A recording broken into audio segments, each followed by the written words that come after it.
One of the more common frustrations if you have autism is brain fog. And brain fog isn't necessarily like an autistic trait. Like anybody can get brain fog. Neurodivergent, neurotypical dogs, I assume.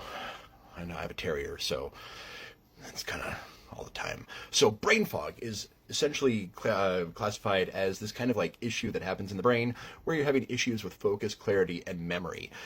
Like you can't make brain good thought go good, hard to think kind of a thing. And there's a handful of different things that can make brain fog worse. Things like getting sensorily overwhelmed, having meltdowns and shutdowns, issues with executive dysfunction, overstimulation, autistic burnout. That's a big one. Lack of sleep. Well, you're neurodivergent. Of course your sleep's garbage. Issues with poor diet, not getting the right nutrients that you need. Finding the ways to get nutrients you need can be really, really difficult, especially when you're dealing with like textural and sensory issues. It's very difficult for many people that are autistic to eat like fresh vegetables because there's flavor inconsistency. You know, when you eat a wheat thin is a wheat thin is a wheat thin. You eat a blueberry, that's like rolling the dice. You don't know what you're going to get when you put it in your mouth, and you like consistency. So things that can help with brain fog. Excellent routine, improved self-care. Yeah, I know, self-care. Shut up, Alex.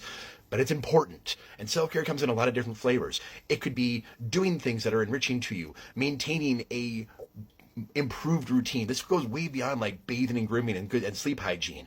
When we're looking at neurodivergence, we have to look at what are the things that actually recharge the body and the brain instead of de-escalating our energy levels, which is not fun.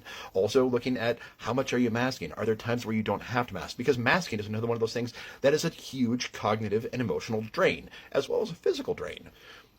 So looking at ways to improve nutrition, there are all these different things out there that like there's these things called GEM that like it's a little cube. It looks like a bouillon cube, and it gives you all the nutrition like you not the nutritional equivalent, but not the calorical equivalent of what you need in a day. One of those, and then ta-da, nutrition, fantastic. Making sure you pace yourself and take breaks, advocating for your needs. Sometimes getting professional help can help a lot with burnout, especially.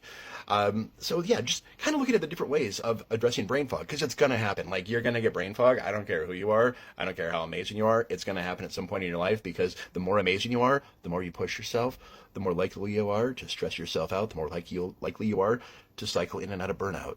So take care of yourself. You're absolutely worth it. And brain fog sucks.